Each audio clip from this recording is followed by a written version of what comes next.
மருளி திங்கள் மதி நிறைந்த நன்னாளால் நீராட போதுவேர் போதுமினோ அப்படின்னு ஒரு பாடல் ஆரம்பிங்க. மார்கழி முதல் நாள் 30 பாசுரம், ஒரு ஒரு நாளைக்கு ஒரு பாசுரம் பாடுவாங்க.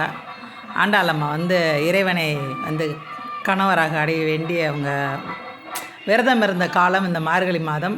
கன்னிப்பெண்கள் இந்த மார்கழி மாதத்தில் இறைவனை நினச்சி ஒரு விரதமாக இருந்தாங்கன்னா அவங்களுக்கு நல்ல கணவன் வாய்க்க பெறுவான் அப்படின்றது அந்த மார்கழி மாதத்தோட மகிமை.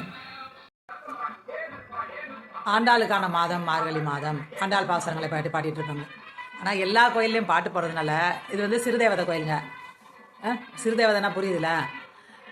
ஏக்கருப்பா ஏக்கருப்பா வாக்கருப்பா வாக்கருப்பான்னு கிட்டத்தட்ட 5:30 மணிலேருந்து போயிட்டுருக்கு. இதில் தெலுங்கா கன்னடமாக தெரில, அந்த மொழியில் ஒரு கருப்பசாமி பாட்டு ஓடிட்டுருக்கு. இவங்ககிட்டலாம் போய் சொல்ல முடியுமா? ஒரு சாத்வீகமாக ஒரு பாட்டு போட்டால் என்னையா அப்படின்னு கேட்க மாட்டாங்க. எதுக்கு நம்ம பாட்டு போடுறோம், என்ன எந்த அர்த்தமும் கிடையாது. நம்ம ஒரு பாட்டு நமக்கு பிடிக்கையா அதை போட்டு விட்டுருவோண்டா அப்படின்னு கிளம்புறாங்க. ஏக்கருப்பா ஏக்கருப்பா வாக்கருப்பா, காலங்காத்தால மார்கழி மாதத்தில் வாக்கருப்பா வாக்கருப்பா. ஒரு திருவிழா, எந்த கோயிலோ அந்த கோயிலில் ஒரு திருவிழா நடக்குது, ஒரு விசேஷம் நடக்குது, ஒரு பகல் டைம்னா இந்த மாதிரி பாட்டெலாம் நமக்கு செட் ஆகும். காலையில் தூங்கிக்கிட்டு இருக்கும்போது நம்மளை வந்து ஒரு பாட்டு உசுப்புது, அது எப்படி இருக்கும் அந்த பாட்டு?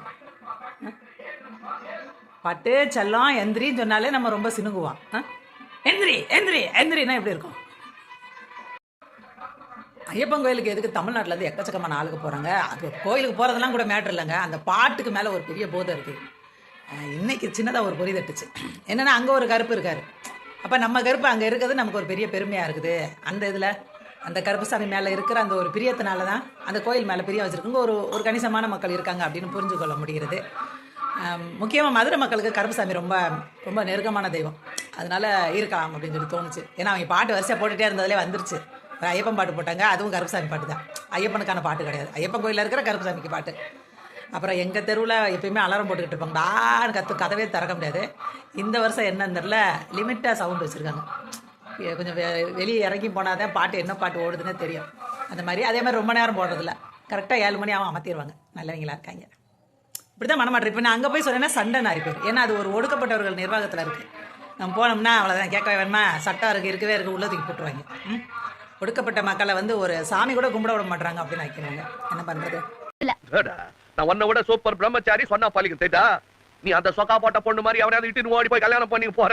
அதுதான் குழந்தைங்க போற போகுது.